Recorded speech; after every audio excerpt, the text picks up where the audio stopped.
O verbo fazer está no singular ou plural? O imperativo.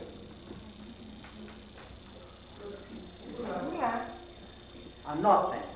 Todas as notícias retumbantes de Jesus para nós vêm no singular. Embora ele fale muito no plural. Em alguns momentos. Mas no momento decisivo, quem quiser vir após mim, tome singular. Não espere o familiar, não. Pega a sua. Não espere o marido, pega a sua. Não espere a esposa. Porque é pessoal, intransferível. Intransferível. Porque por esperar os outros, nós estamos parados no tempo e no espaço. Faze-te amar alto. Agora olha a expressão. E lançai as redes para pescar. Pedro podia falar diferente do que ele falou? Senhor, trabalhando toda a noite, nada apanhamos. Singular ou plural? Estava junto com o outro. Trabalhar de dia ou de noite? Diz os entendidos que às vezes de noite a pescaria é melhor, mas naquele dia não funcionou porque o ensinamento era outro. Aquele que trabalha na noite da ignorância, do desinteresse, da fragilidade, pesca. E quem era Jesus? Era noite ou dia? Eu sou a luz do mundo. Olha que coisa maravilhosa. O Evangelho sobre a doutrina espírita. Faz-te amar alto. E ele argumenta. Haver trabalhado toda a noite, nada apanhando.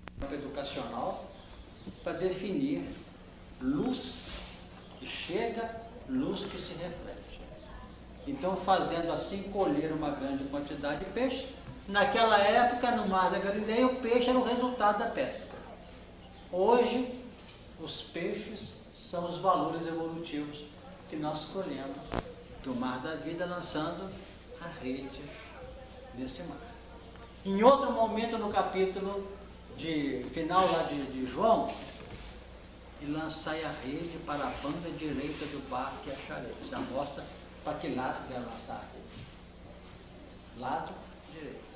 Então o Evangelho vai fazendo assim, vai se abrindo e consolidando o sentido espírita, o sentimento espírita, que já domina os nossos corações com tanto carinho e debaixo de uma tutela de absoluta misericórdia dos nossos benfeitores, misericórdia proveniente da grandeza e da bondade do Criador. Alguma pergunta? Quem perguntou? O lado direito é o lado natural dos planos positivos da vida. Se o direito é positivo, o esquerdo é negativo. Não tem nada a ver com que é canhoto, não tem nada a ver com mãos, certo? Para o lado positivo. Então você está diante de um fato na sua cabeça, com o conhecimento que você tem, teve um entreviro com fulano, você tem que, começa a surgir pensamentos, deixa que os pensamentos trabalhem para o lado direito. Ela devia estar sem saber direito as coisas, devia estar cansada, passou para o lado esquerdo, era 100% educação mesmo, 100% educação pelo lado esquerdo. Não é isso? Tá, porque nós vamos caminhando e vamos melhorando a caminhada. Pode dizer. O lado direito e o lado esquerdo tem o sentido de doador e receptor. Sem dúvida. O lado esquerdo é o que recebe, o lado direito é o que oferece. Né? Mais esse ângulo que o nosso companheiro trouxe. Então vamos notando que Moisés define a linha de justiça da lei, amor campo aplicativo, por Jesus é a verdade, o sentido clareador do nosso conhecimento. A doutrina espírita, ela traz para nós uma soma extraordinária de recursos. Os 15 princípios fundamentais que nós temos estudado aqui em Minas e que temos, graças ao amparo superior, conseguido exportar isso. Vocês conhecem os 15 princípios fundamentais? Deus, Jesus, Espírito, então são 15. Hoje até numeraram esses princípios, sabia, cara? Numeraram. Esse é o número 5, não sei qual que é. Isso foi germinado, criado aqui nos territórios de Minas Gerais. E nós fomos fazer palestras, por exemplo, em Luzilândia, no Piauí, em Alto Longar, no Piauí, e outras cidades do interior do Nordeste, e chegamos no centro aos 15 princípios fundamentais. O pessoal não sabe as origens, é para saber também não, porque não estamos aqui para levantar essas bandeiras. Mas definindo para nós que esse contingente informativo vem definir para nós, com naturalidade, o que nós precisamos retirar da doutrina espírita. E hoje nós estamos trabalhando esse tema Caminho da Luz em cima de componentes que o Espiritismo nos oferece a fim de podermos trabalhar numa projeção perceptiva de como conquistar essa luz. Agora é bom lembrar que sofisticar o campo intelectivo nosso, ou elitizar a nossa mente, são padrões de acentuada expressão periférica. Esses valores necessitam ser injetados, introjetados, para realmente realizar um trabalho fecundo. A nossa mente, ela tem um papel acentuadamente de refletir. É um papel refletor. Mas só é capaz de refletir na pauta em que nós já começamos a almejar, que nós já começamos a buscar. Então, pelos nossos desejos, nós fixamos a mente naquela posição. Então, segundo Emmanuel, nós não podemos analisar a mente sem luz, porque ele faz referência à mente como sendo o espelho da vida em toda parte.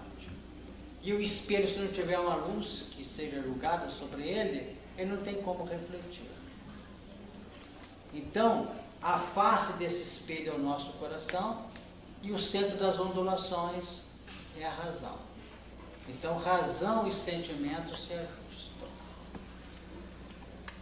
Agora acontece o seguinte, dentro dessa linha toda que nós percorremos, no que reporta a grande proposta reeducacional. É que a nossa Terra ainda vive um momento de expiações e provas. Vivendo um processo a caminho de quê? Da regeneração. Um processo para a regeneração. Agora, para que esta luz só possa se fazer, nós temos tido muitos embates e muitos impactos. No que respeita, por exemplo, então nós temos aqui a evolução para que a luz possa ser expressada.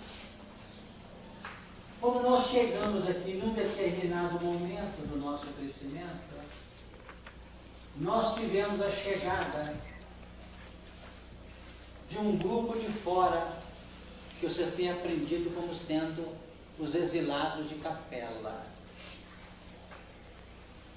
Trouxeram para nós, nas faixas superiores, no campo intelectivo, valores da maior expressão para nós aqui.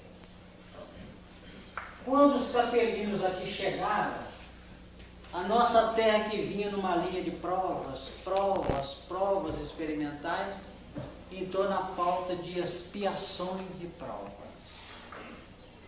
Expiações e provas.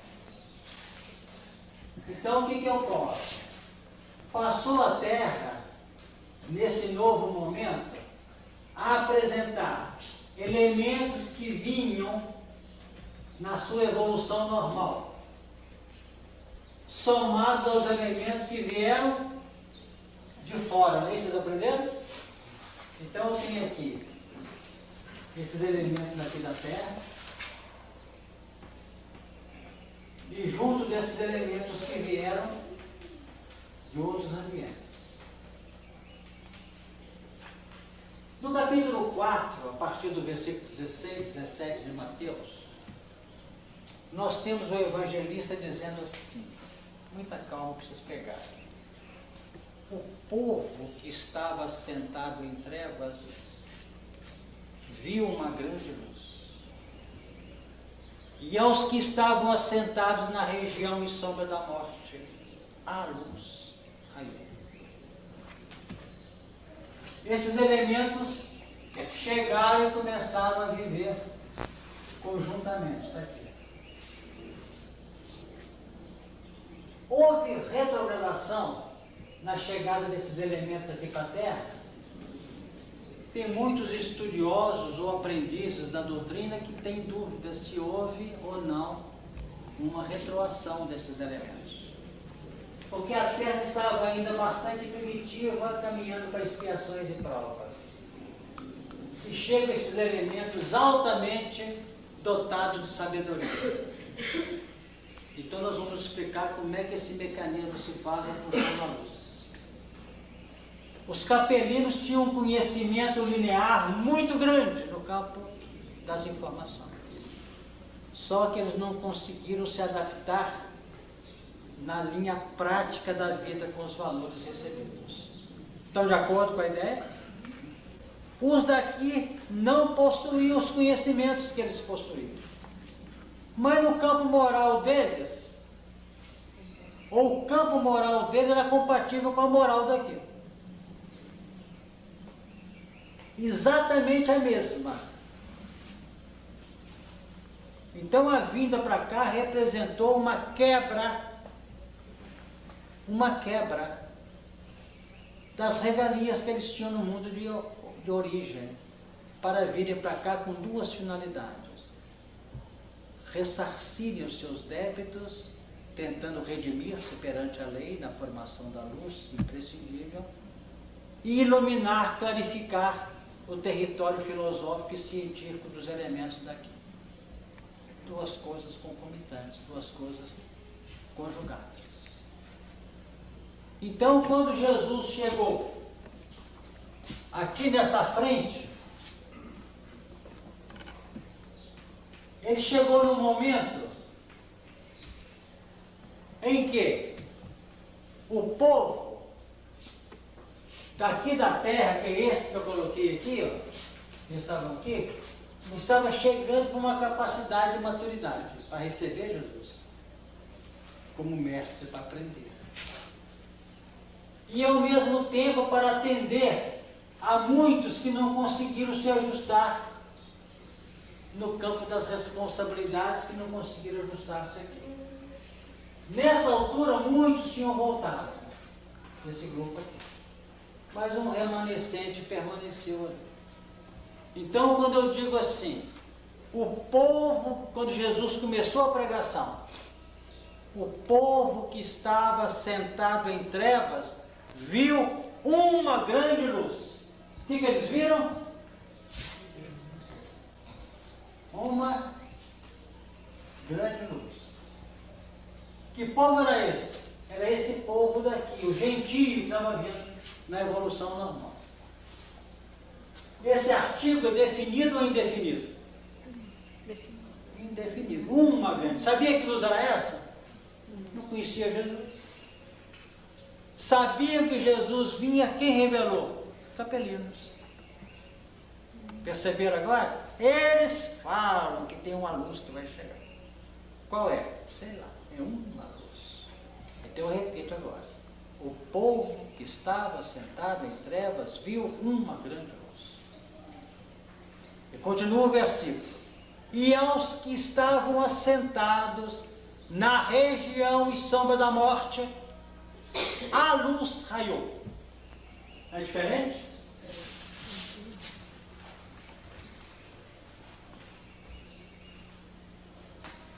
Então esses são capelinos, assentados na região que não é mais capela, é terra.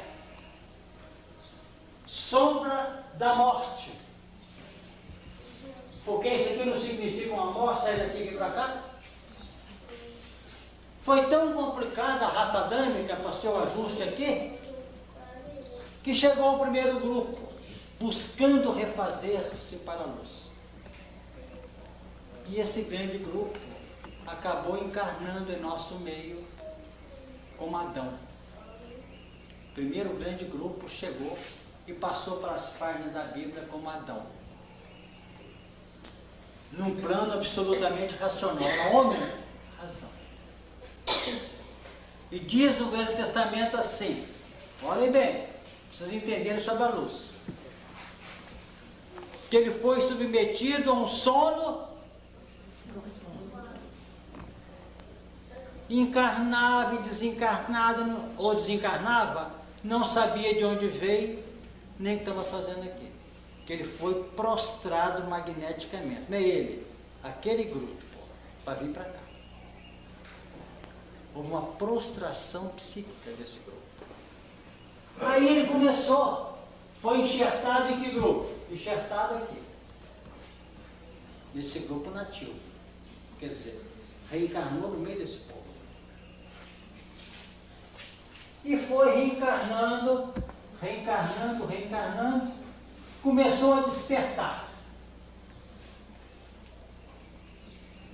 O despertamento de Adão representa a Eva, que não é inconsciente como ele, era semi-consciente.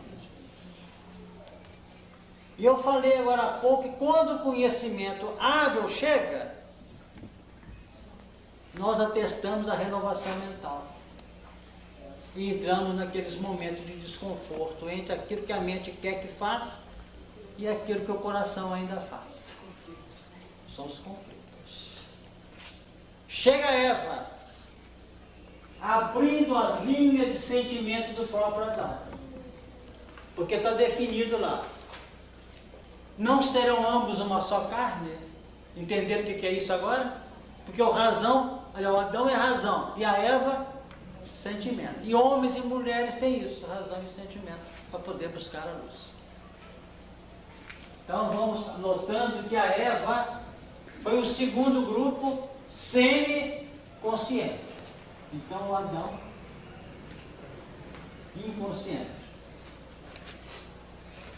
Eva, semi-consciente. E o consciente, quem era? Que grupo era esse? Estou apertando, mas apertando que a gente aprende. Vocês conhecem uma história de uma serpente? Que ficou em cima da Eva? Perceberam quem é o terceiro grupo? Serpente.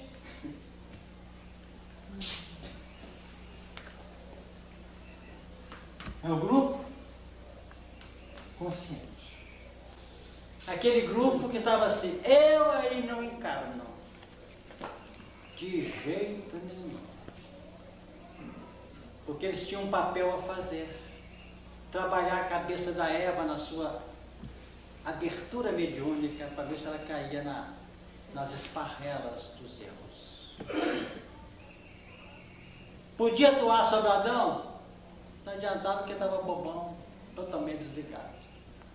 Mas ela representou os primeiros movimentos de uma consciência intuitiva. Então vem a serpente. Qual é a forma da serpente? Forma os pensamentos, né? É influência positiva ou negativa? A Terra não está aqui? Ela não sai assim colada na Terra? Nem perna tem. Ideia materialista. Para impedir que a vinda do capelinho para cá não representasse a conquista de luz que eles precisavam. Porque a luz ainda raiou mais uma vez, mas não penetrou para que refletisse. Então a serpente passou a atuar sobre Eva no sentimento. Porque não tem influência sobre a razão. Porque não adianta. Vamos pensar nisso aqui? Vamos conversar sobre isso? Quando a gente entra numa gelada, a gente entra pelo sentir, não é? Vocês têm dúvida disso? Não. Entra com as duas pernas, calma. Quando dá errado, a gente vê a bobagem, o que a gente fala, Eustáquio? Eu bem sabia que não ia dar certo. Não é assim que a gente fala? A razão tinha certeza que era besteira, mas a gente foi, não aumentou. Certo? E foi que foi definido. Então, o sentimento nosso é que recebe os planos de indução e os planos de cerceamento. É o sentimento nosso. Eu faço luz no intelecto pelo conhecimento, mas a luz efetiva que irradia paz e clareamento aos corações em necessidade, elas têm que partir muito seguramente do nosso sentimento. Você queria falar? Me veio aqui no caso dessa representação da serpente, no caso da maçã. O que é a representação da maçã? Significa tira a maçã e coloca o fruto de uma árvore. As árvores no Evangelho, no Velho Testamento, como é que se chama? Irmã. Essas árvores, irmã, representam os seres. Representam os seres na evolução. Então as árvores são inúmeras. São inúmeras as árvores. Vamos esperar um bocadinho que está aflita aqui bastante.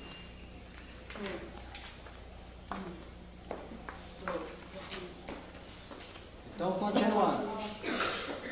Volta para cá. Vamos perder a hora mais importante agora das árvores. Porque a área, ou as condições místicas nossas criamos a maçã. Mas é a irradiação da árvore que somos nós. Nós podemos irradiar frutos de uma videira, podemos irradiar frutos de uma oliveira, podemos irradiar frutos de uma figueira. Uma coisa nós podemos estar certo. Nós estamos alimentando agora de figueira. Pelo meu intermédio, que eu estou tirando os frutos da figueira e os espíritos estão aqui. Fruto do conhecimento. Agora, entre o conhecimento e a capacidade de fazer luz, tem algumas árvores a passar aí. Por exemplo, a árvore chamada videira, ou a planta chamada videira.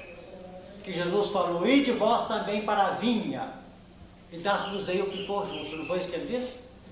Não que estudar esse versículo, tem que estudar o que é vinha. O que é vinha? Plantação de quê? Não, de uva não, de videira. E a videira produz o quê? Uva. E a uva produz o quê? Vinho. O vinho significa o que para sair? Tem que ser macerada a uva. Então nossa produção é a produção com base em quê? No sacrifício, na renúncia. Esse é o fruto da videira.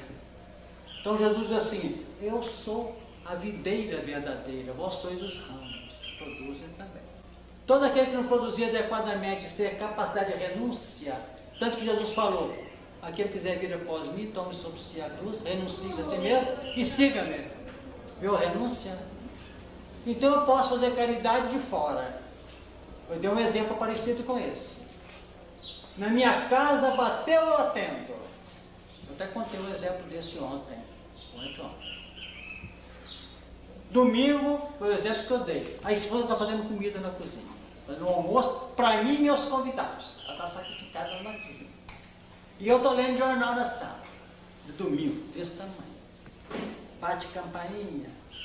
Ô Margarete, atende o portão, porque eu não gosto de te atender. A Margarete vai lá, desliga o fogão, para o arroz no meio, para não sei o que, vai lá. Ela está pedindo um negócio que é para lá. Ele tem conhecimento e quer ajudar, mas tem espírito de sacrifício? O que seria a uva que ele ia produzir? Lá no jornal. Levanta, calça o chinelo, vai à porta, abre, pois não, posso servir. Isso é renúncia, aplicativo. Deu uma ideia? Agora temos um sacrifício maior ainda. Esse está educando a gente. Agora quem quiser educar-se fazendo luz,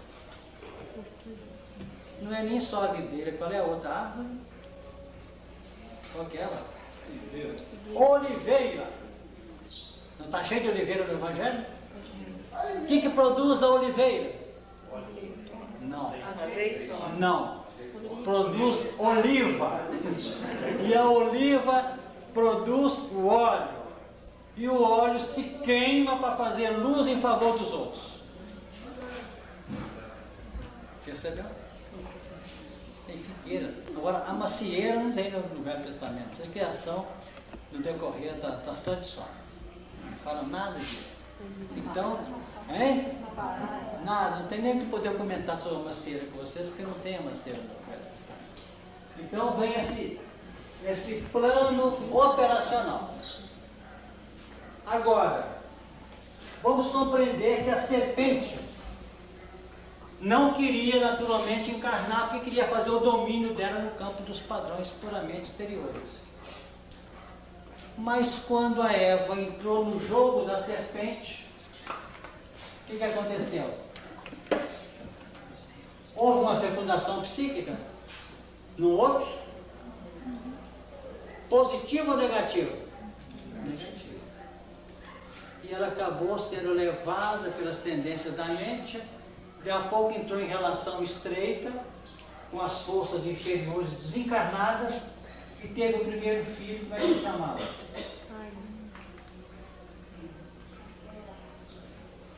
Teve Caim, depois veio o Abel na misericórdia. O Caim, materialista, criminoso, complicado. Então, quando nós entramos nas esparrelas da vida, com as dificuldades e os frutos menos felizes, porque nós vemos campo de quê? De interação com essas coisas. Então, hoje nós podemos sair daqui assim. O que é Caim? A serpente reencarnada. O que é a serpente? O Caim desencarnado. Claro, quem falou isso? Honório? Não, Jesus. Querem ver? Ainda bem que vocês são inteligentes, né? Sabe que eu não estou aqui para fazer isso. No capítulo 8 de João, diz assim: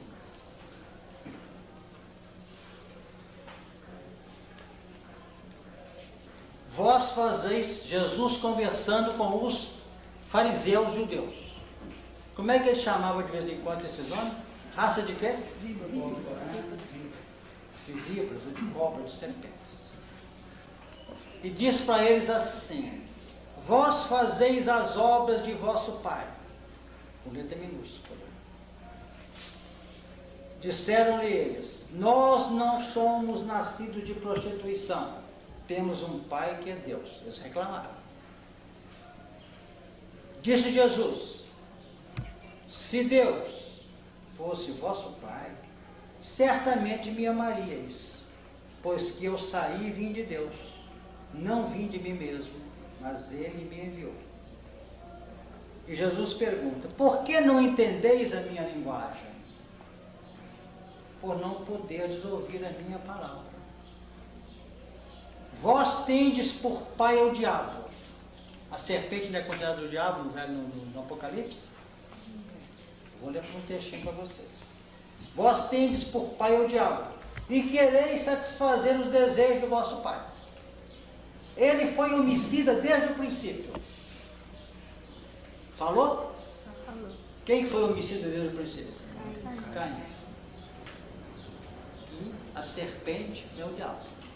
Está no Apocalipse, no capítulo 12, que diz assim: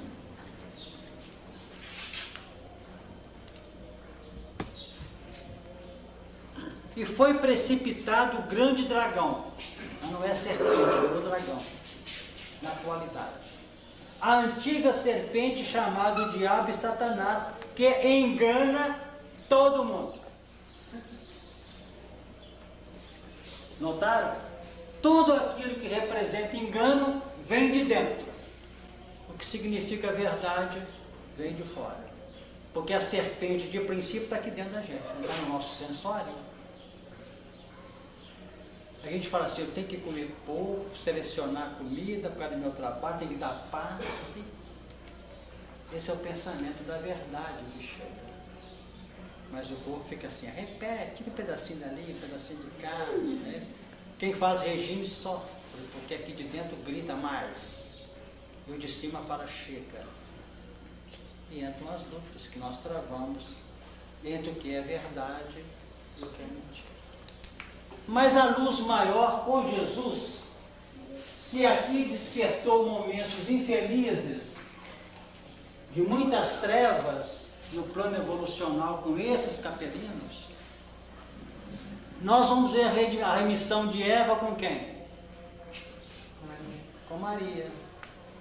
Vários milênios depois. Eva entrou em relação com a serpente, que é força inferior, e gerou quem? Caim. Chega o anjo Gabriel em Galileia, fala com quem? Com Eva. Não é uma força também ondulosa da espiritualidade? E fala para ela, bendita és tu, agraciada. O que ela falou com o anjo? Eis aqui a escrava do Senhor, faça ser em mim segundo. Então houve uma concepção de trabalho, de amor, de carinho. Passam os seus tempos, reencarna quem? Quem reencarnou? Quem reencarnou? Quem encarnou? Jesus. Então Eva trouxe Caim e Maria trouxe Jesus. A serpente que virou o personagem Caim representa o seguinte, diz aqui no versículo, no capítulo 3, versículo 13. E disse o Senhor Deus à mulher, por que fizeste isto?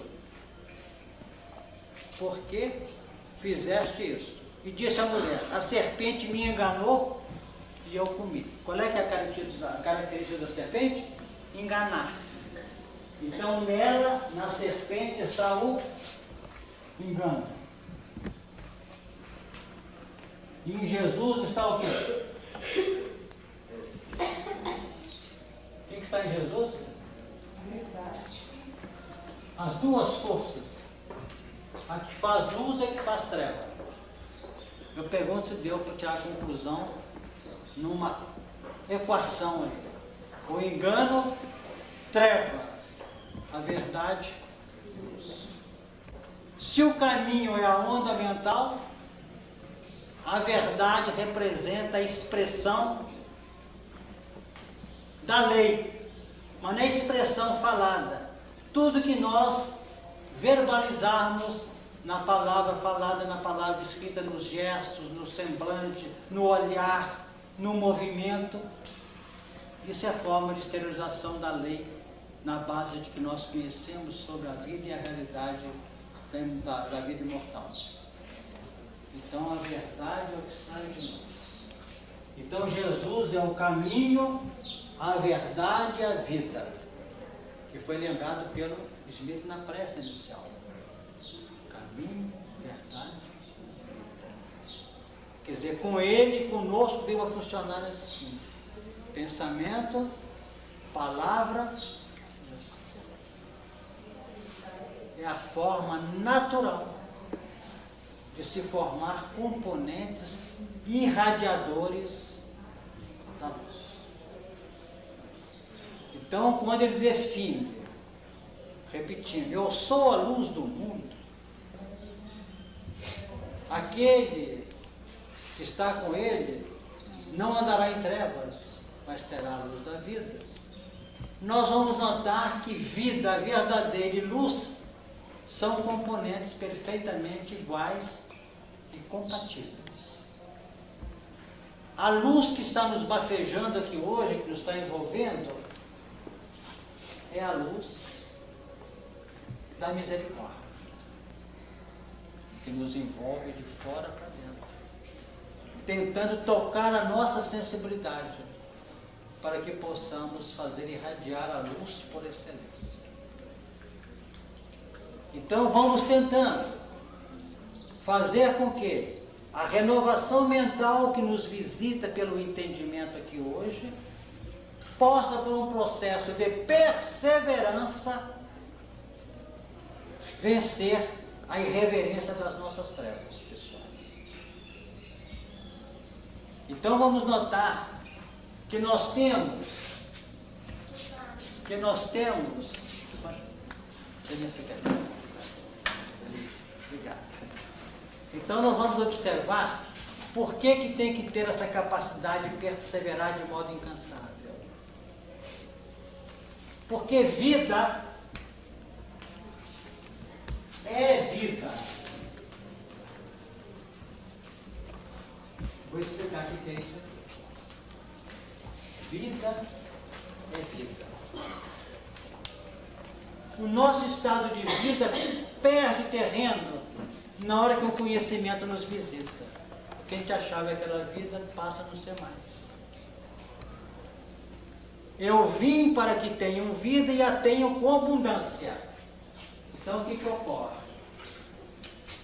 Eu tenho minha vida que é decorrente daquilo que ajusta com meus interesses e a minha vontade. Um conhecimento novo nos chega através do superconsciente. Vamos abrir isso aqui assim. Superconsciente. Isso aqui entra em relação com o infinito. Aqui eu tenho superconsciente. Esses são os valores que eu fui coletando onde? Na evolução. Esse material todo aqui é relativo. Não pode desaparecer. Mas tem que ser desativado. Porque se desaparecer, a evolução para e acaba. Estão acompanhando ou querem que eu repita? Pode ir? Pode, né? Então o que acontece? O conhecimento novo bate aqui, que é a luz que vem de cima. Nós temos que fazer um plano aplicativo no consciente. Né? Aqui que é o consciente? Aqui é o laboratório. Que chega material de cima e chega material. Aqui fica certo. Chega material de baixo. A nossa vida é um denominador, um resultado do que chega daqui e do que penetra de cá. Será que perceberam? Então, se nós fôssemos fazer uma equação ou defender uma tese com a doutrina espírita, eu diria que o consciente não tem vida própria. Ele é resultado de... Deu uma ideia, Lucas? Ele é sempre um resultado do que vem de cima ou de baixo, de acordo com os valores percentuais. Se eu estou com a mente viciada no dia a dia, é porque eu estou com a porta aberta aqui, ó. Há uma invasão irreverente. Na hora que eu coloco um valor aqui, esses valores entram como esboço. Porque a luz que veio para nós, ela não encontra ressonância porque não está no campo aplicativo ainda. Aí na hora que eu tento aplicar isso aqui, esse grupamento todo invade aqui para não permitir que é o homem velho.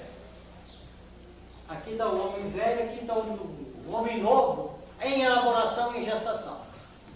Então nós vamos trabalhando com isso aqui dentro.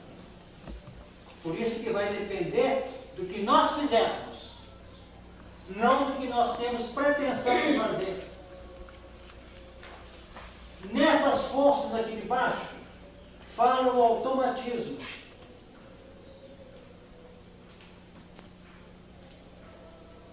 Não são automáticas essas forças? Porque já conhecemos o terreno.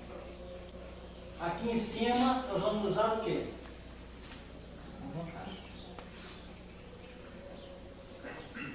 Não se chega à luz percorrendo caminhos que sejam sem aplicação disso e sem um componente que Jesus fala no capítulo 24 e 13 de Mateus: perseverança. Porque tem muita gente que acha que já sabe, já vive nada. Ele não sabe nada. Porque já investe num processo periférico ainda. A repetição, a perseverança significa sulcar a nossa personalidade. Então, quando nós, na busca da luz e favorecendo o semelhante com ela, vamos fazer a campanha do quilo, vamos atender o necessitado, vamos distribuir agasalho para o que está com frio, vamos dar paz no que está doente, vamos evangelizar o que está precisando de esclarecimento, vamos visitar o enfermo ou o que está doente. Tudo isso é material didático para a nossa aprendizagem. Não se assustem. Porque o diretor de assistência social diz assim: quanto mais grupo visitador, melhor. Não é assim?